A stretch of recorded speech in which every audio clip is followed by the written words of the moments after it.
तैयब का ताल्लुक लौंग राज गाँव से था। इसे कंडियारो थाना लगता है और यह सारा इलाका पडयून का हिस्सा है और पडयून सिंध का गैर मारूफ इलाका है। इसके करीब तरीन शहर नौशहर फरोज़ है। तैयब इस गांव का गरीब हारी था। रोज़ी रोटी का कोई मुस्तकिल बंदोबस्त नहीं था, कोई हाल और कोई मुस्तकबिल नहीं था। माजी में भी गुर्बत थी, हाल भी गुर्बत में लिथड़ा हुआ था और मुस्तकबिल में भी हालात की तब्दीली का कोई इम्कान नहीं था। तैयब के यहाँ इन हालात में एक बेटी पैदा हो गई। बच्ची पैदाइशी बीमार थी। इसे कोई मुश्किल सी नाकाबिले इलाज बीमारी थी। वो इसे उठाकर डॉक्टरों के पास धक्के खाता रहा, मगर इलाज मुश्किल और महंगा था। जबकि तैयब के पास गुर्बत के सिवा कोई असासा नहीं था और गुर्बत दुनिया का वाहिद असासा है जिसे इंसान बेच सकता है और ना किसी दूसरे को तोहफे में दे सकता है। गुर्बत बाज़ लोगों की ज़िंदगी में सर की तरह होती है, ये मरने तक इंसान के वजूद से जुड़ी रहती है। तैयब इस बीमार बच्ची का क्या करता, इसके पास इसका कोई जवाब नहीं था। वो इसे शुरू में ले लेकर अस्पतालों में फिरता रहा, लेकिन जब बच्ची की बीमारी और बेचगारगी बढ़ती रही तो इसके पास बच्ची को बेचने के अलावा कोई ऑप्शन नहीं था। पंजाब और सिंध के दूर दराज इलाकों में ये धंधा आम है। लोग गुर्बत से निजात के लिए अपने बच्चे बेच देते हैं। इन बच्चों का बाद अज़ां क्या बनता है, ये एक तवील दास्तान है। खूबसूरत और सेहतमंद बच्चे बे औलाद जोड़े ख़रीद लेते हैं, लागर और कमज़ोर बच्चों को बकारी दुकान बना लेते हैं और बाकी बच्चों के आज़ा जिस्म से निकाल कर बेच दिए जाते हैं। तैयब ने बच्ची से जान छुड़ाने के लिए बच्चों के व्यापारियों से रब्ता किया, लेकिन बच्ची ज़्यादा बीमार थी, लिहाजा इसे ख़रीदने के लिए कोई तैयार नहीं हुआ और यूँ तैयब के पास सिर्फ एक ऑप्शन बच गया, ये बच्ची को मार देता। इंसान के लिए अपनी औलाद को कत्ल करना दुनिया का मुश्किल तरीन काम होता है। तैयब बच्ची को मार न सका, चुनाचे उसने इसे ज़िंदा दफन करने का फ़ैसला कर लिया और फिर एक रात उसने ज़मीन में गड्ढा खोदा, बच्ची को पुरानी चादर में लपेटा, गड्ढे में रखा और यह दीवाना बार रोती चीखती बच्ची पर मिट्टी डालता चला गया। बच्ची की आवाज़ चंद सेकंड बाद बुझ गई। तैयब ने गड्ढा बराबर किया और घर वापस आ गया। उसकी बीवी बच्ची के बारे में पूछती रही, लेकिन तैयब ने उसे कोई जवाब नहीं दिया। सारी रात जागता और रोता रहा। अगला दिन पहले से ज़्यादा मुश्किल था। तैयब के कानों में हर वक्त बच्ची की आवाज़ गूंजती रहती थी। वो कानों पर हाथ रख लेता था, लेकिन आवाज़ इसके बावजूद आती रहती थी। वो डिप्रेशन का शिकार हो गया और उसने अपने दोस्तों, साथियों और ख़ानदान के लोगों को बच्ची के बारे में बताना शुरू कर दिया। आज की दुनिया डिजिटल है, लिहाजा यह खबर जंगल की आग की तरह फैल गई। बच्ची को ज़िंदा दरगोर करने का वाक़या पहले लौंग राज, फिर कंडियारो, फिर पटयून, फिर नौशहर फरोज़ और इसके बाद पूरे मुल्क में फैल गया। इशू मीडिया तक पहुँचा और उसने इसे उठा लिया। वज़ीर आला सिंध और IG सिंध एक्टिव हुए। नौशहर फरोज़ के SSP को हुक्म हुआ, पुलिस फोर्स लौंग राज पहुंची और तैयब को गिरफ़्तार कर लिया गया। आखिरी इत्तलात के मुताबिक तैयब ने अपना जुर्म भी तस्लीम कर लिया। पुलिस ने बच्ची की लाश भी बरामद कर ली। तैयब पर 302 का मुकदमा भी बन गया और उसे जेल भी भिजवा दिया गया। मुजरिम अब अपने किए की सज़ा भुगतने की तैयारी कर रहा है। ये अल्लाह से माफ़ी मांगता है, जेल में रोता रहता है और फांसी से पहले मौत की दुआ करता है। लेकिन यहाँ पर एक सवाल पैदा होता है, क्या इस वाक़े का मुजरिम तैयब है? क्या तैयब के पास बच्ची को ज़िंदा दरगोर करने के अलावा भी कोई ऑप्शन था? मेरा ख्याल है तैयब मुकम्मल बेगुनाह है। आप यकीनन मेरी तरह साहिब औलाद हैं, लिहाजा मैं आपसे सवाल करता हूँ, क्या किसी इंसान के लिए अपने बच्चे को ज़िंदा दरगोर करना आसान काम होता है? क्या ये काम तैयब ने आसानी से कर लिया होगा? जी नहीं।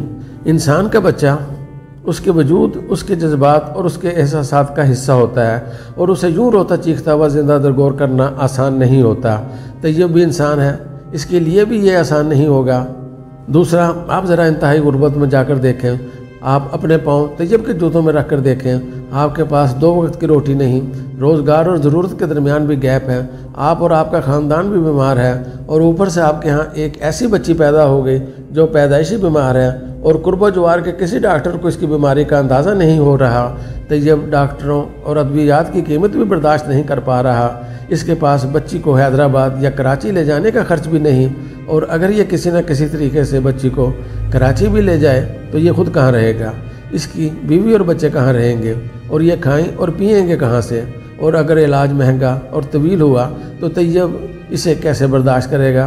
क्या आपके पास इन सवालों का जवाब है? मुझे यकीन है आप कहेंगे, इंसान को अल्लाह की रहमत से मायूस नहीं होना चाहिए, उसे दुआ का सहारा लेना चाहिए था और इसे चीफ मिनिस्टर और वज़ीर सेहत से रब्ता करना चाहिए था, वगैरह वगैरह। आपका क्या ख्याल है? तैयब ने ये नहीं किया होगा, ये यकीनन अपने सियासी नुमाइंदों के पास भी गया होगा, اس نے رو رو کر گڑ گڑا کر دعائیں بھی کی ہوں گی اور اس نے اللہ کی رحمت کی رسی بھی مضبوطی سے پکڑی ہوگی، مگر نہ آسمان سے مدد آئی اور نہ صوبائی اسمبلی اور وزیر اعلیٰ کے دفتر سے۔ لہٰذا پھر طیب کیا کرتا؟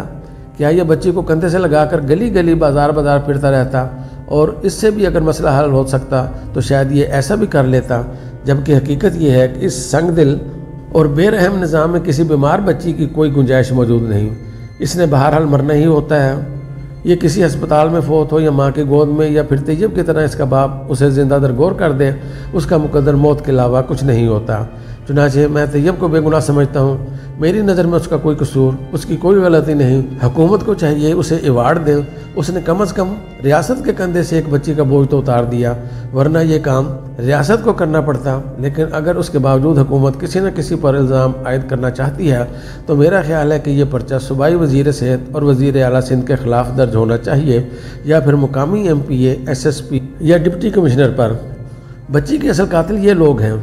سید مراد علی شاہ 7.5 سال سندھ کے وزیر اعلیٰ رہنے کے باوجود صوبے میں کوئی ایسا نظام نہیں بنا سکے جس کے ذریعے خصوصی بیماریوں کے شکار بچوں کا علاج ہو سکے۔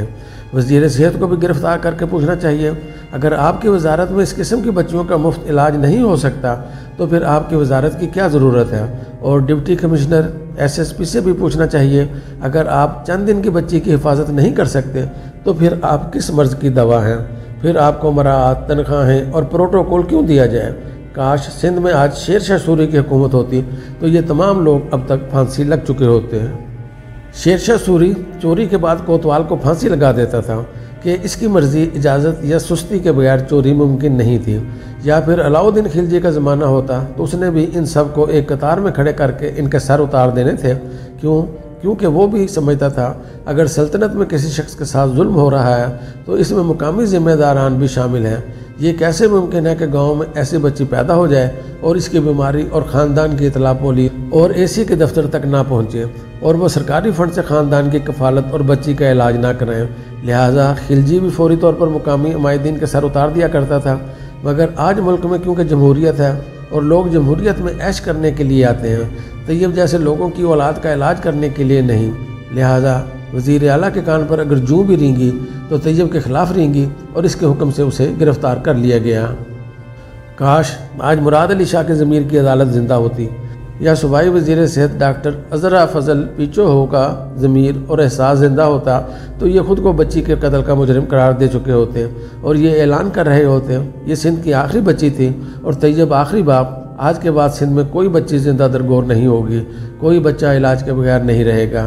طیب جیسے کسی باپ کو اب اپنی بچی زندہ درگور نہیں کرنی پڑے گی، لیکن یہ رد عمل زندہ معاشروں اور زندہ لوگوں کا ہوتا ہے۔ قبرستان ایسے واقعات کے بعد خاموش رہتے ہیں، یا طیب جیسے لوگوں کو گرفتار کر لیتے ہیں، یا پھر یہ جرم کے بعد مدعیوں کی گردنیں کاٹ دیا کرتے ہیں، اور طیب کے ساتھ بھی یہی ہوا، اسے گرفتار کر لیا گیا۔ کیونکہ یہ قبرستان کا شہری تھا۔